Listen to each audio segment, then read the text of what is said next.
So in this lesson, we will talk about lighting our character. This pose still needs quite a bit of work. The skinning needs to be worked on, but you can see that with these twisted shoulders, pretty decent. Now if you have fully rigged your hands, you can pick some really comfortable poses for your hands. That will add a lot to your character. Highly recommend doing that.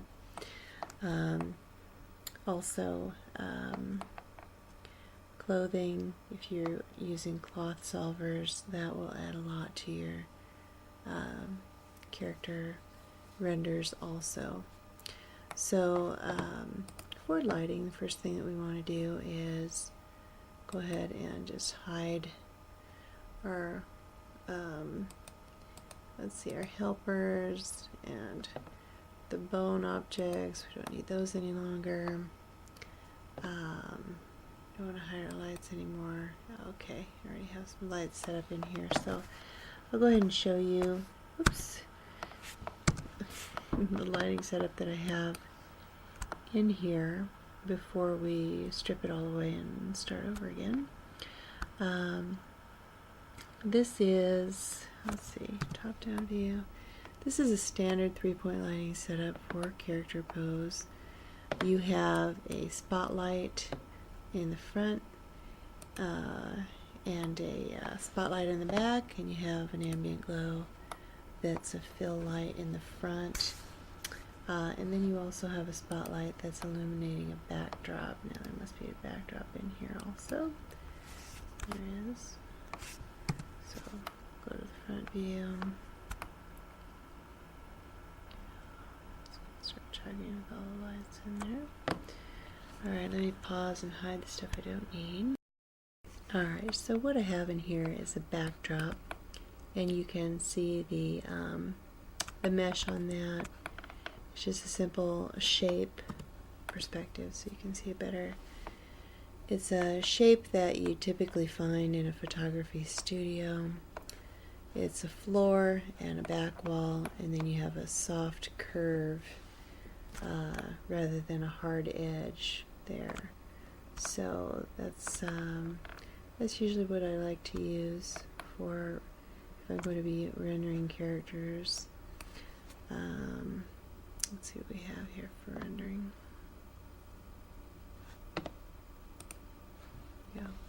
Alright, so that's generally what that lighting setup looks like when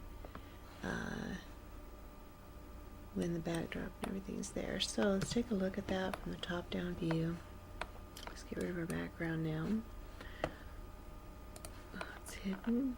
Alright, here's our character, and our grid shows you where that character is, 0, 0, 0 in the world. Go ahead and shut that off because I know that's not good in the captures. But here you can see that I have a spotlight. Now what we're going to do is set up some mental ray spotlights so we can use mental ray when we render our characters. So this is a mental ray spotlight.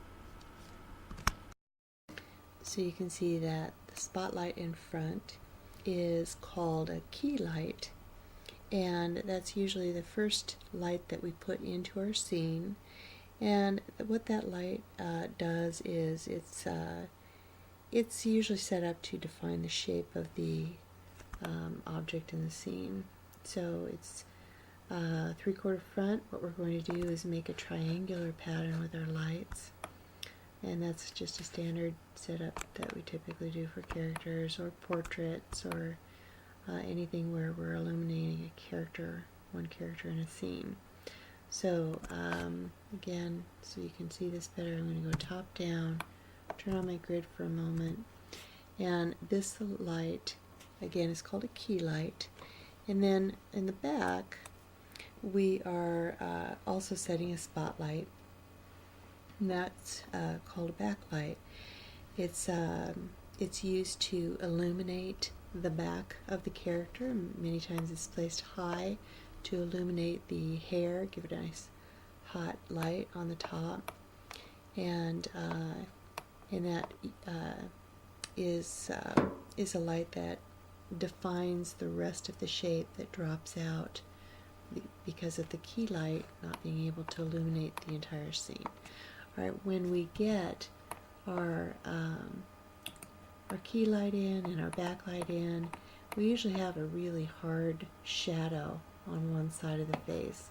And if I go to my PowerPoint display, you can see that demonstrated here, where we put our key light in, and you can see that that's defining the basic shape of the character. We put our backlight in, and that illuminates the other side of the character, completing the shape of the character. And then we put in our fill light, which is less, it has less strength normally than both of the other lights. It's just used to fill out, to get the basic shapes in the shadowed areas pulled out so that you can define the rest of the face, and it's not such a hard lighting situation here. So you can definitely tell the difference in these images. Here we have no outside shape for that one side of the head. Here with two lights we do, but heavy shadow on the face. And here we can fill that that deep shadow on the face with a little bit of light to illuminate that side as well. We get a nice, well-rounded lighting situation. And here it is again in top-down view, in left view, and in front view. So I'm going to take you through that now as we go ahead and delete these lights out of this scene and begin again. We're going to be using the Mental Ray Area Spotlight. You can find that in the Create tab. Here we go. And we're going to lighting, standard, here they are. They're prefaced by MR, Mental Ray. So you're going to be using the Area Light, the Area Spotlight, and the Area Omni Light, which completes our triangle for our lighting in this scene. This one again is simply to fill in back of the character so we don't have heavy shadow back there. It's a little bit of illumination to help define the background so he's not floating in black space. So let's go ahead and delete these out of here. In this segment we're going to continue with the lighting. And what I have here is my character and the Mental Ray lights here. Before I delete these, I wanted to quickly show you how those work. Under Tools, you'll find an entry here called Light Lister. If you click on that, it'll bring up a list of all of your lights within the scene, and you can configure and turn them on and off. So in this demonstration, I'd like to show you how those actually affect your model. Now we're talking about a triangular system of setting up the lights. We have a key light here. It's 3/4 front view on our character. We have a backlight. It's also a Mental Ray spotlight that is used to fill out the silhouette of our character. And we have a Mental Ray Omni light, which is used as a fill light for the character, just as we discussed in our PowerPoint presentation. Key light, first one to define our silhouette. Backlight defines the remainder of the silhouette. And the fill light minimizes the heavy shadowing, but not hot enough to compete with the key light. So back here in Max, we're going to show how those impact your model.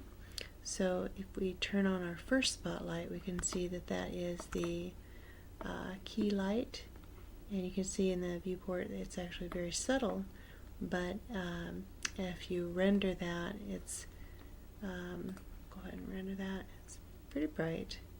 So as you're working, you want to continue to render those out. Here we have a very hot backlight. You can see that it's continuing to define the shape back there, and if we turn on the Omnilight, you can see that it has illuminated the character, gotten rid of some of those deep shadows, and we have a portrait set up for this particular character.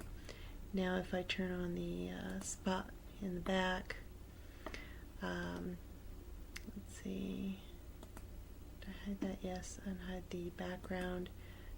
Then you can see that it has a nice drop shadow. It's been tuned, the lights have been tuned to minimize the shadows that are cast from the other lights, as well as a backfill light on the background, so you can get a sense of there being dimension there.